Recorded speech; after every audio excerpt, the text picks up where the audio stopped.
Hello children, welcome back to class 10 second language English. So all these days you all attended school readiness program, right? And you have even attended the post test, you have submitted it to your class teacher, right? So now it is the time for us to go to our regular classroom sessions. So today we'll start our regular session. So before going to the class, I just want to ask you something. So usually you will get the vacation after your final exams, right? What do you do in your vacation? How do you enjoy your vacation? So you enjoy your vacation in many ways, right? You might have played with your siblings. You might have played with your friends. That is, you might have played many games like volleyball, football, cricket, right? And many of you might have been to fishing. Those who are residing in coastal areas, you enjoy fishing. And then many of you have been to summer camps. So in summer camps, you enjoyed with your friends, you made new friends, and you have learned many new things. And then most of you for sure have been to your native place and met your grandparents, met your aunt, uncle, and also enjoyed a lot with your cousins. So in the native place, what did you do? You might have visited your farm, enjoyed or learned about many farming activities that takes place there. And you might have talked a lot, discussed a lot with your grandpa. And the most memorable moment, the most enjoyable moment is the story time, that is the story told by your granny. So your granny is a bundle or a treasure house of stories, right? So you all enjoy the stories told by your granny. And also, what did your granny do? Your granny will prepare delicious food for you people, for all the grandchildren. So you all relish the delicious food prepared by your granny, right? So this is how you enjoy with your grandpa and grandma. So now let us know, how did the poet Ruskin Bond describe his grandma in the poem Grandma Climbs a Tree? So this poem, Grandma Climbs a Tree, is composed by the poet Ruskin Bond. Shall we read the poem now? Grandma Climbs a Tree, composed by Ruskin Bond. My grandmother was a genius. You would like to know why? Because she could climb trees, spreading or high. She'd be up their branches in a trice, and mind you, when last she climbed a tree, she was 62. Ever since childhood, she'd had this gift for being happier in a tree than in a lift. And though as years went by, she would be told that climbing trees should stop when one grew old, and that growing old should be gone about gracefully, she'd laugh and say, "Well, I'll grow disgracefully. I can do it better." And we had to agree. For in all the garden there wasn't a tree she hadn't been up at one time or another, having learned to climb from a loving brother when she was 6, but it was feared by all that one day she'd have a terrible fall. The outcome was different. While we were in town, she climbed a tree and couldn't come down. After the rescue, the doctor took Granny's temperature and said, "I strongly recommend a quiet week in bed." We sighed with relief and tucked her up well. Poor Granny, for her it was like a brief season in hell. Confined to her bedroom, while every breeze whispered of summer and dancing leaves, but she had held her peace till she felt stronger. Then she sat up and said, "I'll lie here no longer." And she called for my father and told him undaunted that a house in a treetop was what she now wanted. My dad knew his duties. He said, "That's all right. You will have what you want, dear. I'll start work tonight." With my expert assistance, he soon finished the core, made her a tree house with windows and a door. So Granny moved up, and now every day I climb to her room with glasses and tray. She sits there in state and drinks sherry with me, upholding her right to reside in a tree. So I think all of you enjoyed reciting the poem. So in the poem we have come across many new words. Right. So now let's know the new words. The very first line of the poem goes like this. My grandmother is a genius. Do you know why? So here, what is the meaning of genius? So the poet is calling his grandmother genius. So what does genius mean? Genius means exceptionally intelligent. And then comes another word, in a trice. She'd be up in the branches, in a trice, in the second line of the poem. In a trice means very quickly, very fastly. So to say in Kannada, kannu muಚ್ಚಿ ತೆಗೆಯೋಷ್ಟರಲ್ಲಿ. So we use this phrase. No, kannu muಚ್ಚಿ ತೆಗೆಯೋಷ್ಟರಲ್ಲಿ. In a trice means very quickly she could climb the trees. Or the next phrase which we came across in this poem is hold one's peace. So this phrase comes in 5th stanza. She held her peace until she felt stronger. So hold one's peace means to be quiet, to keep quiet. Silent agi iruantaddu, to keep quiet. So next word is undaunted. She called for her son and said undauntedly. So this also appears in stanza 5. Undauntedly. Undauntedly means without hesitation, confidently. So that is the meaning of undaunted. Next comes the word confine. Confine to her bed. So that comes in stanza 4. Confine means restrict oneself or remain in a particular place for some time. Next word is core. So this word appears in the last stanza. With my expert assistance, he soon finished his core. Core means task or work. And the next word is uphold. Upholding her right to stay on the tree. Uphold. Uphold means to confirm or to make something clear. So these are the new words which we came across in this poem. So these words and the phrases which we came across now, that you can use in your everyday conversation. So now shall we discuss about the poem? So we have recited the poem. We came to know or we learned the meanings of different new words which we came across in this poem.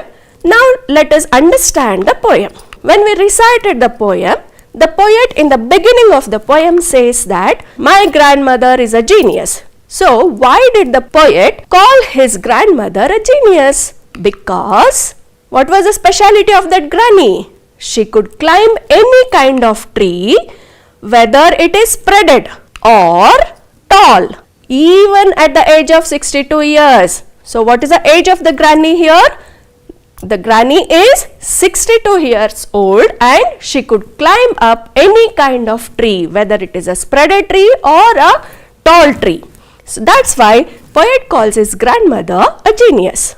Grandmother climbs the tree, right? Even at the age of 62, she climbs the tree. But who taught her to climb the tree? When did she learn it? Her brother.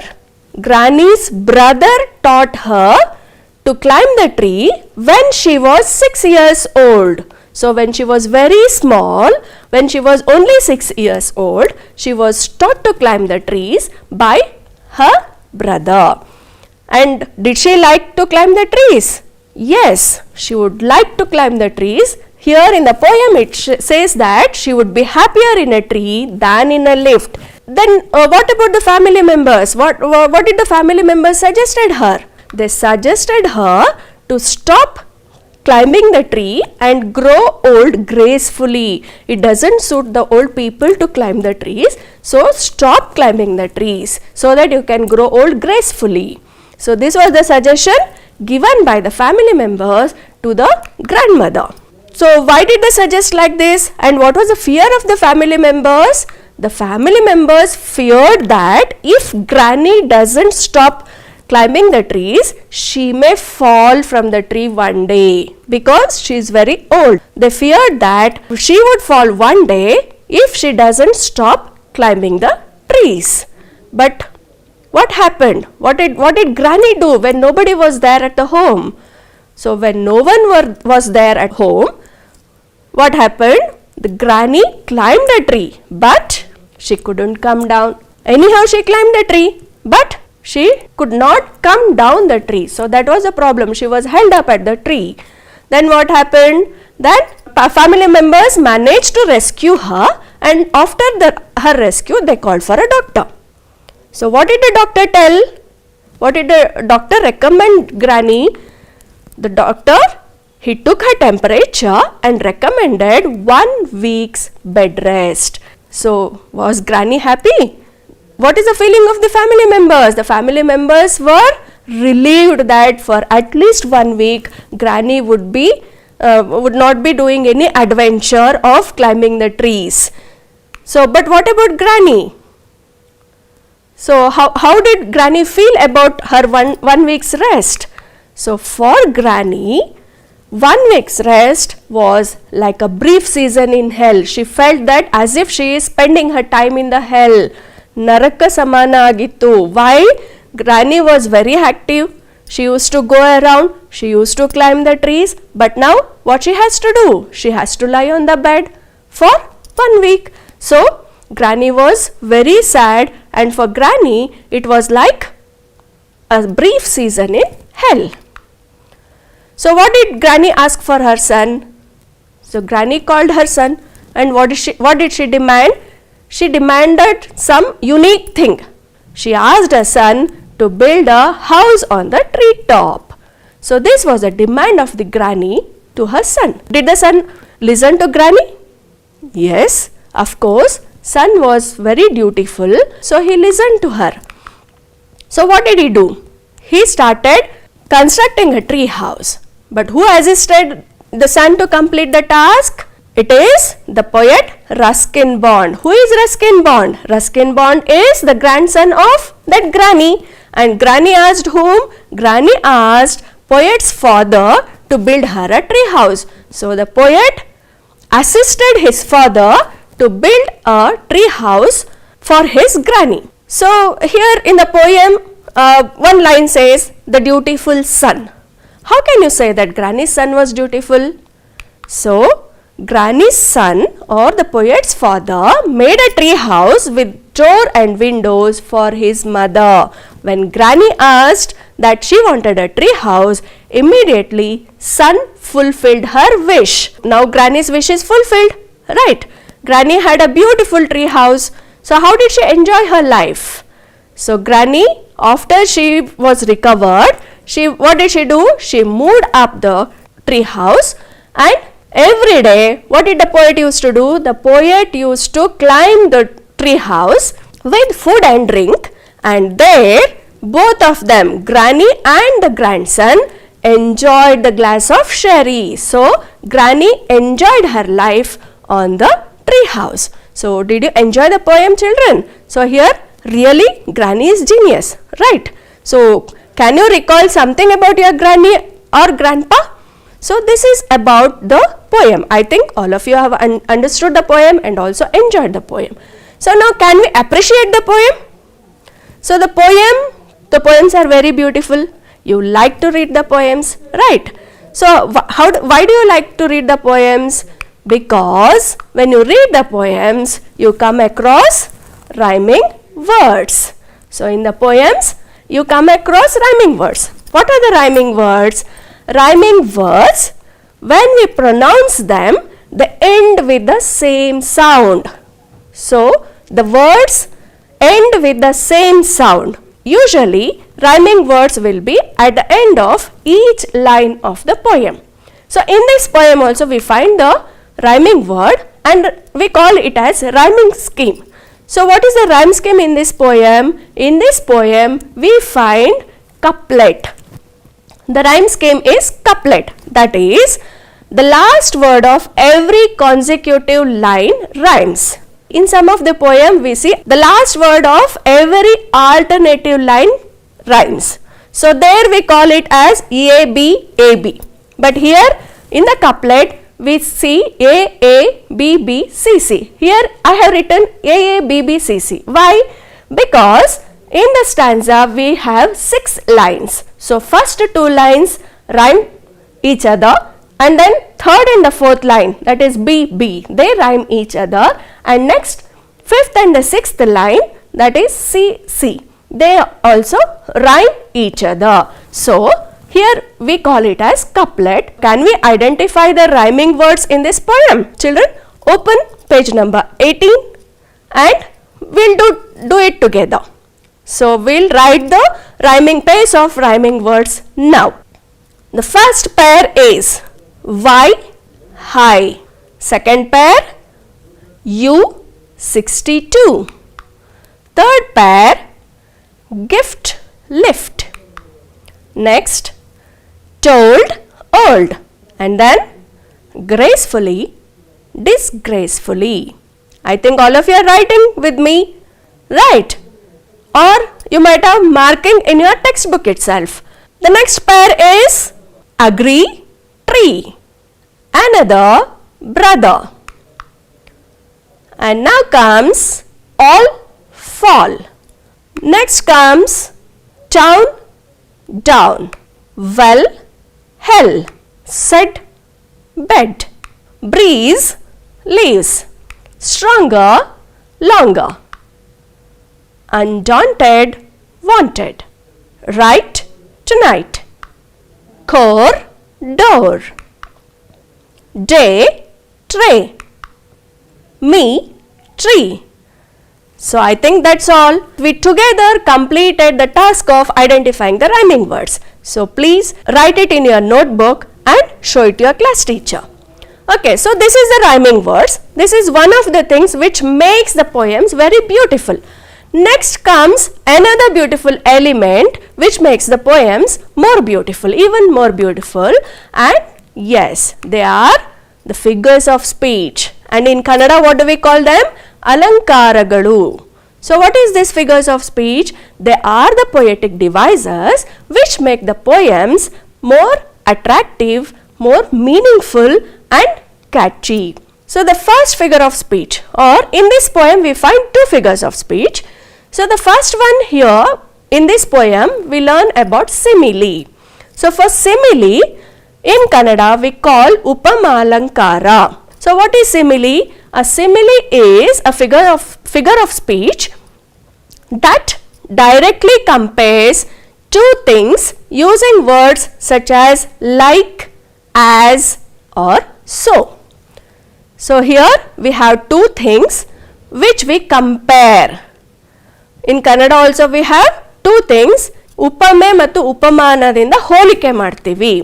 So a simile is a figure of speech that directly compares 2 things using words such as like, as or so.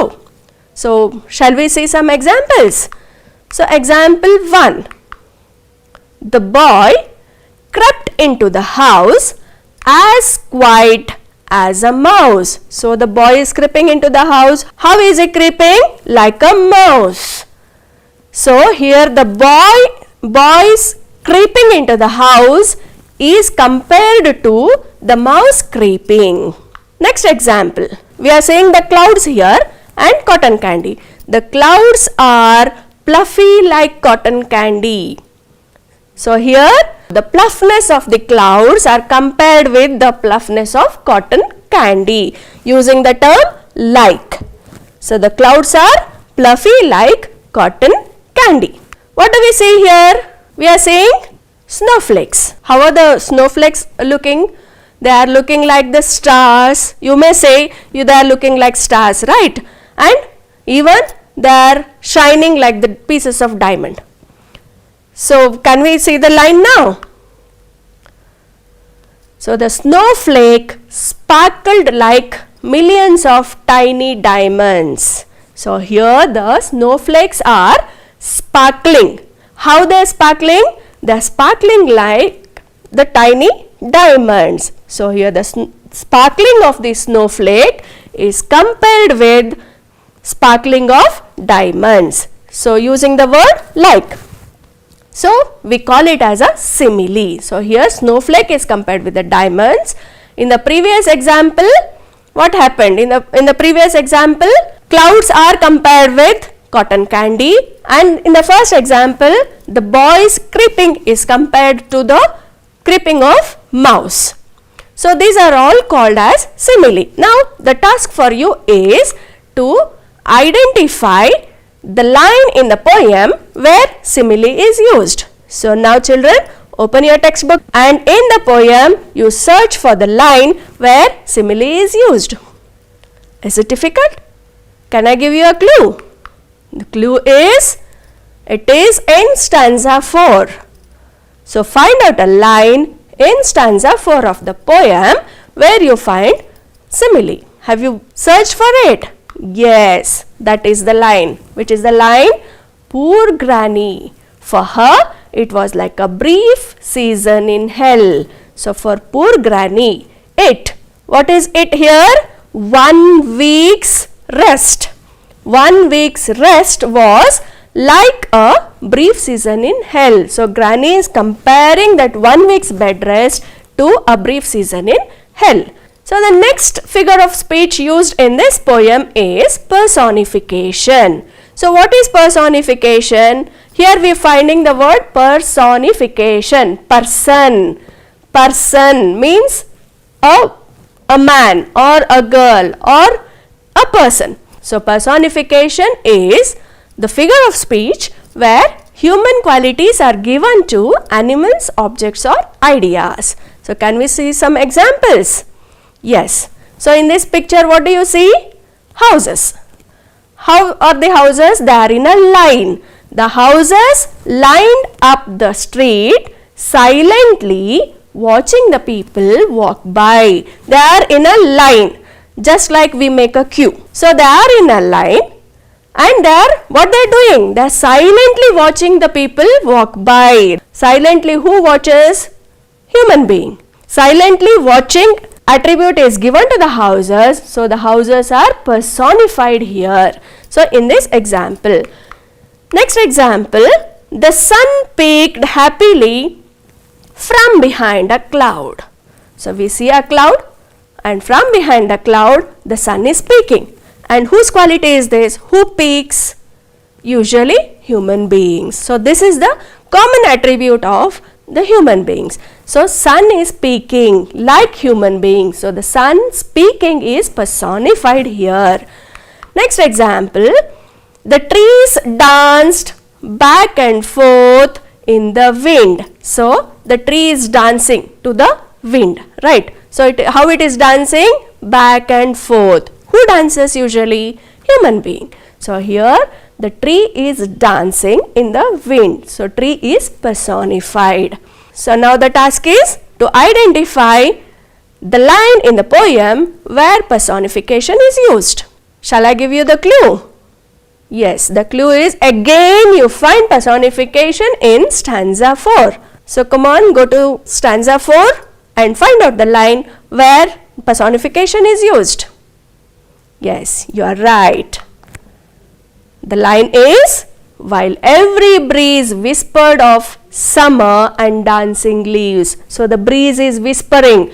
What is the breeze whispering? The breeze is whispering of summer and dancing leaves. So here we find two personifications. Breeze whispered. Whispering we do. Right, human beings do. And dancing human beings do. So here two personifications we see. Breeze whispered and dancing leaves. So here the leaves are also personified and the breeze is also personified as whispering of summer and the dancing leaves. This is about figures of speech that we come across in this poem. So did you enjoy it? And In the coming poems, can you identify simile and personification? Surely. I think you have understood it very well so that you can identify simile and personification in whatever the line it comes. Right? Okay. So now, today what we did? We enjoyed the poem. What is a poem? Grandma climbs a tree. And who composed it? It is composed by Ruskin Bond. So, shall we know something about Ruskin Bond, children? Yes. So, this poem is composed by Ruskin Bond. And who is this Ruskin Bond? He was born on 19th May 1934. He is an Indian author of British descent. His forefathers are British, but he lives in Landor, Missouri in India. The Indian Council for Child Education has recognized his role in the growth of children's literature in India. He has written more than 30 books for children. So, he is famous for children literature. So, Indian Council for Child Education has recognized his role in the growth of children's literature. He was awarded Sahitya Akademi Award in 1992 for his work Our Trees Still Grow in Dehra. It is his novel in English. So, for this novel, he was awarded Sahitya Akademi Award in 1992. And even he was awarded the Padma Shri in 1999 and the Padma Bhushan in 2014. So, he was awarded 3 awards. Which are the 3 awards? Sahitya Akademi Award in 1992, Padma Shri Award in 1999 and Padma Bhushan in 2014. His autobiography is Scenes from a Writer's Life. He talks about his granny as a strange person in this autobiography. So, in the poem also we have found his granny as a strange person, right? So, in his autobiography also, he talks about his granny as a strange person. This poem shows his great ability to enjoy unusual events and actions. Here, he has enjoyed the unusual event of grandma climbing a tree.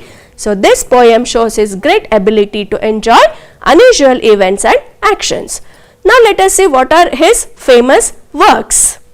So, his notable works are Our Trees Still Grow in Dehra, that we came across. That is, he has got Sahitya Akademi Award for this novel, which is in English. And then A Flight of Pigeons, and another important one is The Blue Umbrella. The Blue Umbrella has also become a movie now. You can watch it in the YouTube. This is about the poet Ruskin Bond, who composed this poem Grandma Climbs a Tree. So, did you enjoy, children, the poem? Okay. So, now shall we go to the assignment section?